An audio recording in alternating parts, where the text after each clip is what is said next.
मेरा नाम है मोहित और आपका स्वागत हमारे YouTube चैनल हिस्ट्री चैंपियन में। तो जैसा कि आप जानते हो, आपका जो पेपर होने वाला है सिलेक्टेड पॉलिटिकल सिस्टम का, कौन सा प्रमुख राजनीतिक व्यवस्थाएं, जो उससे संबंधित आपके सामने पॉलिटिकल साइंस का थर्ड सेमेस्टर का पेपर होगा या अन्य कोई सेमेस्टर में पेपर है, तो काफी ज्यादा महत्वपूर्ण क्लास आपके लिए होने वाली है। आपको क्या करना है, वीडियो को पूरा देखना है, चैनल को सब्सक्राइब कर देना और अपने दोस्तों को जरूर से शेयर कर देना। आपको पता है अपन ने 30,000 सब्सक्राइबर का टारगेट ले रखा है, तो सभी बच्चों से रिक्वेस्ट है प्लीज चैनल को सब्सक्राइब कर दो ताकि अपना 30,000 सब्सक्राइबर का जो टारगेट है वो अचीव हो जाए। साथ के साथ कोने में आपके सामने जो व्यू प्रोडक्ट वाला ऑप्शन है, कौन सा ऑप्शन है, व्यू प्रोडक्ट वाला ऑप्शन, इस पे क्लिक करके अगर फ्लिपकार्ट और मित्रा से कोई प्रोडक्ट खरीदोगे सबसे ज्यादा डिस्काउंट आपको देखने को मिलेगा, जरूर से खरीद लेना। और ये पीडीएफ है, ये हमारे टेलीग्राम चैनल पे मिल जाएगी। कहां पर मिल जाएगी, हमारे टेलीग्राम चैनल पे मिल जाएगी। टेलीग्राम चैनल का लिंक डिस्क्रिप्शन में दे रखा है। जैसे उस पर क्लिक करोगे आप इस प्रकार के हमारे टेलीग्राम चैनल पे पहुंच जाओगे। यहाँ पर पहुंचने के बाद में ऊपर की तरफ हिस्ट्री चैंपियन लिखा हुआ है, यहाँ पर क्लिक करना है। यहाँ पर क्लिक करने के बाद में आपको क्या करना है, फाइल वाले सेक्शन पे आना है। कौन से सेक्शन पे आना है, फाइल वाले सेक्शन पे आना है। जैसे फाइल वाले सेक्शन पे आओगे, कोने में सर्च वाला ऑप्शन मिलेगा और जैसे इस पे क्लिक करोगे आपको सर्च करना है क्या, पॉलिटिकल साइंस। जैसे सर्च करोगे तो यहाँ पर आपके सामने पॉलिटिकल साइंस थर्ड सेमेस्टर के नाम से पीडीएफ देखने को मिलेगी। इस पर क्लिक कर देना। जैसे क्लिक करोगे आप इस प्रकार की पीडीएफ पर पहुंच जाओगे और आपको उसके बाद में आपको अच्छे से पढ़ लेना है। चलिए भाई, अमेरिका संविधान में शक्तियों को पृथक्करण तथा अवरोध एवं संतुलन के सिद्धांत की व्याख्या कीजिए। Explain the doctrine of separation of power and check and balance in the USA. क्या करना आपको, doctrine of separation of power पे और check of balance in the USA constitution पे बात करना है। Constitution of the united state विश्व का एक महत्वपूर्ण कठोर संविधान है। मतलब अगर अपन बात करें पूरी दुनिया का सबसे कठोर संविधान, अब कठोर ऐसा नहीं है कि आपके सामने उसको क्या है तोड़ मोड़ नहीं सकते, ऐसा संविधान नहीं है। कठोर और लचीला संविधान की क्या परिभाषा होती है, ऐसे संविधान जिसको हम आसानी से संशोधन कर सकते हैं वो लचीला संविधान होता है। कौन सा संविधान होता है, लचीला संविधान होता है। और ऐसा संविधान जिनको हम बहुत मुश्किल से क्या कर सकते हैं, संशोधन करने पर आपको बहुत मुश्किलों का सामना करना पड़े, वो कैसा संविधान होता है, कठोर संविधान होता है। तो अमेरिका का जो संविधान है, कौन सा संविधान, अमेरिका का जो संविधान है वो आपके सामने कठोर संविधान की श्रेणी में आता है। इसमें शासन की शक्तियों स्पष्ट रूप से 3 विभिन्न अंगों में विभाजित किया जाता है। इनमें क्या किया जाता है, आपको जो शासन करने होता है ना, जो शासन करने की शक्तियां होती हैं, इनको 3 अलग अलग अंगों में आप विभाजित कर सकते हो। इस व्यवस्था को, निरंकुशता को रोकने के लिए लोकतंत्र की रक्षा करती है। और ये आपके सामने क्या है कि कोई भी सत्ता में बैठने वाले लोग है ना, जो चुनकर जो लोग आते हैं वो निरंकुश नहीं हो जाए, लोकतंत्र को तानाशाही में नहीं बदल दे, इसीलिए शक्तियां क्या आवंटित की जाती हैं।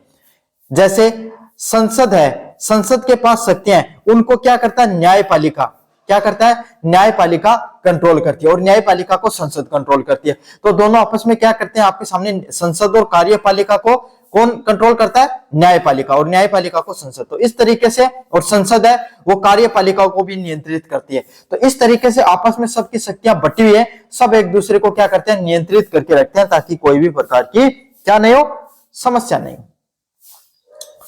पहला पॉइंट है शक्तियों का पृथक्करण होना, doctrine of separation of power. क्या होता है doctrine of separation of power, क्या होता है doctrine of separation of power.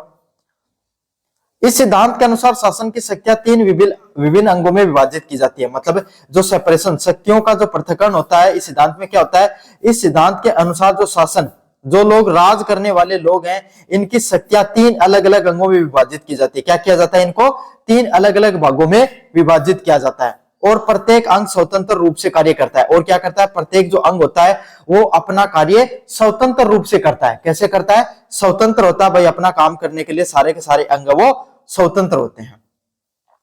पहला अंग होता है विधायिका। यूनाइटेड स्टेट कांग्रेस कानून बनाने का कार्य करते हैं। यह दो सदनों सीनेट एवं प्रतिनिधि सभा से मिलकर होती है। विधायी पालिका होती है लेजिस्लेचर। कौन होती है, जो लेजिस्लेचर होती है, विधायी पालिका होती है, ये क्या करती है, यूनाइटेड स्टेट कांग्रेस कानून बनाने का काम करती है। यहाँ पर जो विधायी पालिका होती है वो यहाँ पर क्या करती है, कानून बनाती है। और यह 2 सदनों सीनेट एवं प्रतिनिधि सभा से मिलकर बनती है। और इसमें क्या है, 2 आपके सामने जैसे अपने लोकसभा राज्यसभा है, ऐसे यहाँ पर आपके सामने अमेरिका का जो संसद है उसके 2 भाग होते हैं, एक होती है सीनेट और एक होती है प्रतिनिधि सभा। इनका काम कर लगाना, बजट पारित करना तथा युद्ध की घोषणा करना है। तो जितने महत्वपूर्ण फैसले हैं वो अमेरिका में कहां से लिए जाते हैं? संसद से ही लिए जाते हैं। थोड़े दिन पहले डोनाल्ड ट्रंप ने क्या कर दिया? टैरिफ लगा दिया था। ट्रैफिक नहीं, टैरिफ लगा दिया था। टैरिफ क्या होता है? टैक्स लगाना। दूसरे देशों से अपने देशों में अगर कोई वस्तु आएगी तो उस पर टैक्स लगा दिया जाता है, उसको टैरिफ के नाम से जाना जाता है। तो वहां के न्यायपालिका ने क्या किया? उसको असंवैधानिक घोषित करते हुए कहा कि किस अमेरिका के राष्ट्रपति के पास ऐसी कोई भी शक्तियां नहीं है कि आप किसी दूसरे देश पर ऐसा टैरिफ लगाओ। इसकी शक्तियां किसके पास है? सिर्फ संसद के पास है। समझ में आ गया? तो यहाँ की जो सेनेट और प्रतिनिधि सभा है वो आपके सामने क्या है? इस विधायपालिका को चलाती है। कार्यपालिका, executive. Executive office of the president of the united state कानून को लागू करती है। क्या करती है? Executive office of the president of the united state कानूनों को लागू करती है। कार्यपालिका मतलब ये क्या करती है? कानून संसद बनाती है, लेकिन उसको लागू कौन करती है? कार्यपालिका। समझ में आ गया? और अमेरिका की कार्यपालिका को किसके नाम से जाना जाता है? Executive office of the president of the united state. मतलब यूनाइटेड स्टेट का जो प्रेसिडेंट है, राष्ट्रपति है, उसकी एग्जीक्यूटिव ऑफिस है, वो इस सब कानूनों को लागू करने का काम करती है। इसका प्रमुख राष्ट्रपति होता है और इनका मतलब कार्यपालिका के जितने भी अंग होते हैं इन सब का प्रमुख किसको बनाया गया? राष्ट्रपति को। जो सशस्त्र सेनाओं का भी सर्वोच्च लीडर होता है और जो आपके सामने भारत का भी राष्ट्रपति, भाई जितनी जो सेनाएं हैं उनका क्या होता है? सर्वोच्च लीडर होता है, सबसे बड़ा लीडर होता है। समझ में आ गया? तो एग्जीक्यूटिव ऑफिस में कानून बनाने का काम और सशस्त्र बलों का आपके सामने सबसे बड़े लीडर के रूप में भी काम करता है।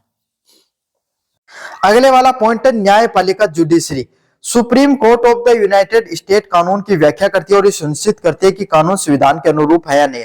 न्यायपालिका क्या करती है? कोई भी कानून बनाने का व्याख्या कर, कानून बनाती तो संसद है, लेकिन उसकी व्याख्या करने का काम किसका है? न्यायपालिका का। संविधान में जो संविधान है उसके कानूनी पहलू को समझाने का काम भी किसका होता है? भाई न्यायपालिका का। न्यायपालिका का यही काम है कि जितने जो कानून बनते हैं उनकी व्याख्या करना, उनके बारे में जनता को सूचित करना, सारे के सारे काम न्यायपालिका के होते हैं। तथा सुनिश्चित करता है कि कानून संविधान के अनुरूप बना है या नहीं बना है। साथ के साथ हमें यह भी बताने में मदद करती है कि कोई भी कानून बना है क्या वो संविधान के अनुरूप है या नहीं है। क्या है? कोई भी कानून बना है क्या वो संविधान के अनुरूप कार्य करता है या नहीं करता है। यही काम किसका है? न्यायपालिका का। किसका काम है? न्यायपालिका का यही काम होता है। वो कोई भी कानून बनता है उसके बारे में व्याख्या करती है और ये सुनिश्चित करती है कि कोई भी कानून बना है क्या वो संविधान के अनुरूप है या नहीं है। इस प्रकार तीन अंगों को कार्य स्पष्ट रूप से करना अलग अलग निश्चित किए गए हैं। मतलब तीनों के जो काम होते हैं, कार्यपालिका के, न्यायपालिका के और संसद के अलग अलग काम है। एक बार फिर से बता देता हूं, जो संसद होती है उसका काम कानून बनाना, टैक्स लगाना, बजट करना, ये सब होते हैं, युद्ध की घोषणा करना। कार्यपालिका जो संसद कानून बनाती है उनको जमीनी हकीकत पे लागू करना इनका काम होता है। न्यायपालिका का काम क्या होता है? संसद के कानून सही है या नहीं है वो, और आपके सामने कोई नया कानून बनना हो उसकी व्याख्या करना। और संसद और आपके सामने जो कार्यपालिका क्या वो सही। अवरोध और संतुलन का सिद्धांत, doctrine of check and balance. यदि शक्तियां पृथक हैं फिर भी एक दूसरे को नियंत्रित बनाए रखने के लिए प्रत्येक अंग को कुछ विशेष अधिकार दिए गए हैं। क्या है? कि शक्तियां अलग अलग जरूर है लेकिन प्रत्येक अंग को, जो प्रत्येक अंग है उसको एक दूसरे से नियंत्रित बनाने के लिए क्या कुछ अधिकार होते हैं। कौन से अधिकार होते हैं? पहला अधिकार है कार्यपालिका पर नियंत्रण। किस पे? जो सरकारी नियम कायदों को, जो नौकरशाही है उस पे कंट्रोल करने का काम किसका है? न्यायपालिका का। कांग्रेस राष्ट्रपति के विरुद्ध महाभियोग चला सकती है। कांग्रेस कौन? संसद है ना। वो राष्ट्रपति अगर मनमर्जी कर रहा है, किसी की बातें नहीं मान रहा है तो उसके खिलाफ क्या किया जा सकता है? महाभियोग लाया जा सकता है। क्या लाया जा सकता है? महाभियोग लाया जा सकता है। सीनेट राष्ट्रपति के द्वारा की गई नियुक्तियां संधियों को स्वीकृति देती है। और क्या करती है? सीनेट होती है वो राष्ट्रपति के द्वारा जो नियुक्तियां और जो संधियां होती हैं उसको स्वीकृति देने का भी काम करती है। क्या करती है? राष्ट्रपति जो अलग अलग प्रकार की जो नियुक्तियां देता है और संधियां होती हैं, क्या वो सही है या नहीं है, उनसे उनके बारे में चर्चा की जाती है और उनको स्वीकृति देने का भी काम करती है। राष्ट्रपति भाई अपने किन किन अधिकारियों को नियुक्ति दे रहा है उसके बारे में भी बात होती है। विधायिका पर नियंत्रण, राष्ट्रपति कांग्रेस द्वारा पारित विधायकों पर वीटो कर सकती है। क्या कर सकती है? कांग्रेस है ना, राष्ट्रपति है ना, वो कांग्रेस द्वारा जो पारित किए गए विधेयकों पर वीटो कर सकता है। तो राष्ट्रपति के पास ताकत होती है कि अगर कोई भी संसद अगर कोई भी क्या कर रही है, कोई भी विधेयक ला रही है, तो उस पर क्या कर सकता है, वीटो कर सकता है। वीटो मतलब वीटो का अर्थ होता है कि उसको भाई रोक लगा सकता है, या कोई अपनी बात रखना चाहे तो वो भी रख सकता है।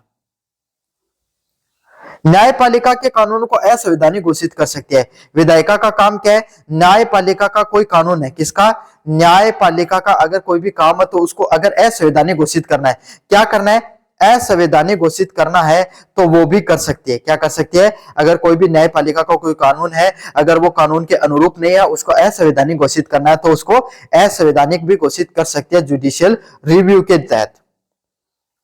अगले वाला पॉइंट है न्यायपालिका पर नियंत्रण। किस पे,